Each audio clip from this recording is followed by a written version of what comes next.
Before Ted Kaczynski became the infamous Unabomber, he was a gifted 16-year-old student at Harvard University.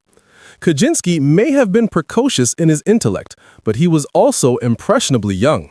And it was at Harvard where Kaczynski would be recruited to take part in a 3-year-long psychological experiment. After investigators discovered in 1996 that the former youthful genius became a reclusive murderer responsible for a horrific series of bombings that killed 3 people and injured 23, they took an interest in the 3-year experiment that Kaczynski later described as the worst experience of his life. Kaczynski entered Harvard in 1958 and 1 year later was tapped by psychologist Henry A. Murray to take part in a study exploring the effects of stress on the human psyche, a popular area of research during the Cold War. The experiment enlisted 22 Harvard students to write a detailed essay in which they summarized their worldview and personal philosophy. Then the harsh aspects of the experiment began. After submitting their essays, each of the students was seated in front of bright lights wired to electrodes and subjected to what Murray himself described as vehement, sweeping, and personally abusive interrogations, during which members of his research team would attack the student subjects' ideals and beliefs, as gleaned from their essays. The goal was to assess the value of interrogation techniques used by law enforcement and national security agents in the field. It's clearly unethical and violates all of the main ethical principles for psychologists as promulgated by the American Psychological Association, says Nigel Barber, Ph.D., an evolutionary psychologist who writes a regular column called The Human Beast: Why We Do What We Do for Psychology Today, and is the author of several books on human behavior. Subjects were incompletely informed about the nature of the experiment, were tricked or coerced into remaining in the experiment.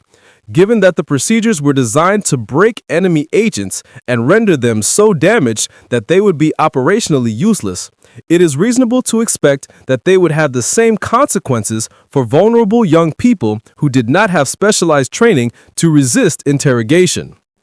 Murray is still considered an important researcher and clinician in the field of psychology, and his legacy, he passed away in 1988, has been tarnished somewhat by this study in which Kaczynski was one of the subjects. In fact, the study drew a lot of negative attention in the aftermath of the Unabomber's arrest as details of his early life emerged. Kaczynski was found dead, reportedly by suicide, in his cell on June 10, 2023. Experiments such as Murray's almost certainly wouldn't be allowed today under current ethical standards for research, but at the time, it wasn't considered a violation of any code of research conduct.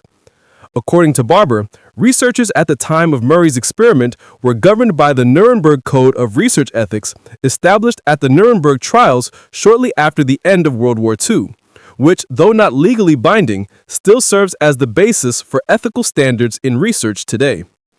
After several infamous cases of human experiments gone awry, most notably Stanley Milgram's study in which participants were coerced into believing that they had administered fatal electrocutions to others who had failed to follow their instructions, the American Psychological Association, APA, in 1982 published detailed guidelines on how research should be conducted called Ethical Principles in the Conduct of Research with Human Subjects.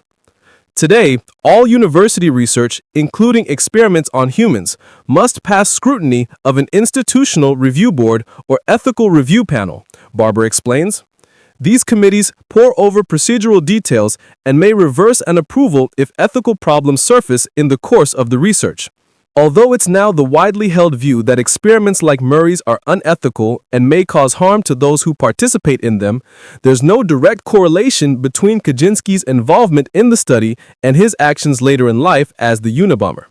I think it is reasonable to identify this episode as approximately the time around which Kaczynski's life began to unravel, but this might be coincidental. Notes Barber. Barber points out that Kaczynski was later diagnosed with schizophrenia, and that young adulthood is often the time when this illness strikes. But he was subsequently hired as an academic mathematician and, Barber says, proved an able researcher. The Harvard experiment was stressful, and stress aggravates the symptoms of schizophrenia. Otherwise, it would be a mistake to exaggerate the importance of this experience or to see it as a major determinant of his anti-science and anti-technology political views. It was just one more personal grudge that he could fit into a paranoid narrative about how the world worked in general and for him in particular. Ted Kaczynski, widely known as the Unabomber, has long been a figure of fascination in both criminal and psychological circles.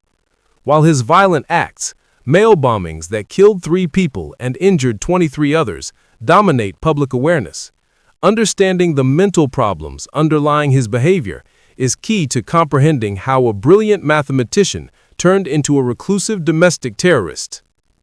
Kaczynski's mental state was shaped by a combination of genetic predispositions, early psychological experiences, and environmental stressors, which culminated in severe social isolation, paranoid ideation, and ultimately violent behavior. Kaczynski was a child prodigy. He entered Harvard University at the remarkably young age of 16, displaying extraordinary intellectual abilities, particularly in mathematics. Yet intelligence alone does not insulate a person from mental illness. In Kaczynski's case, his intellectual precocity coexisted with profound social and emotional challenges. According to accounts of his early life, he was introverted, socially awkward, and highly sensitive. These traits, though not inherently pathological, made him vulnerable to extreme stress and psychological manipulation during his formative years. The psychological experiment conducted at Harvard when he was 17 played a significant role in exacerbating these vulnerabilities. The experiment, led by psychologist Henry A. Murray, aimed to study the effects of stress on human subjects, particularly in contexts relevant to interrogation and military intelligence. 22 Harvard students, including Kaczynski, were asked to write essays summarizing their personal philosophies and worldviews. These essays then became tools for what Murray described as vehement, sweeping, and personally abusive interrogations. The students were subjected to intense psychological pressure, harsh criticism, personal attacks on their beliefs, and prolonged exposure to stress. The experiment's design intended to test the breaking points of the human psyche, but it was ethically dubious by any modern standard. Young Kaczynski, unprepared for such extreme psychological manipulation, experienced what he later described as the worst experience of his life. Though it is difficult to draw a direct line from participation in the experiment to Kaczynski's later crimes, the study likely contributed to an increasing sense of alienation, paranoia, and distrust of authority. The experience may have reinforced pre-existing tendencies toward social withdrawal and introversion, which were already pronounced. Moreover, the stress inflicted during the experiment occurred during a critical developmental period. Late adolescence and early adulthood are formative years in which personality traits solidify and coping mechanisms develop. Exposure to extreme psychological stress during this time can have lasting consequences, particularly for individuals with a latent vulnerability to mental illness. Indeed, Kaczynski was later diagnosed with schizophrenia, a severe psychiatric disorder that typically emerges in late adolescence or early adulthood. Schizophrenia is characterized by distortions in thinking, perception, emotions, and behavior, often including delusions, hallucinations, and paranoia.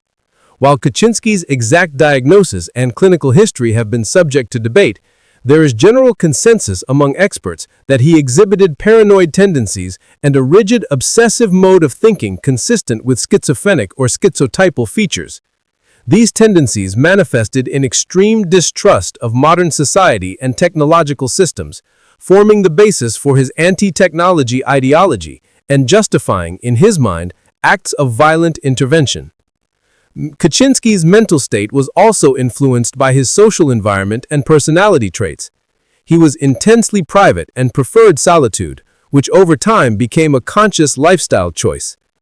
After leaving academia, he retreated to a small cabin in Montana without electricity or running water, where he lived in isolation for nearly 2 decades. Social isolation is a known risk factor for exacerbating symptoms of paranoia, obsessive thinking, and delusional ideation.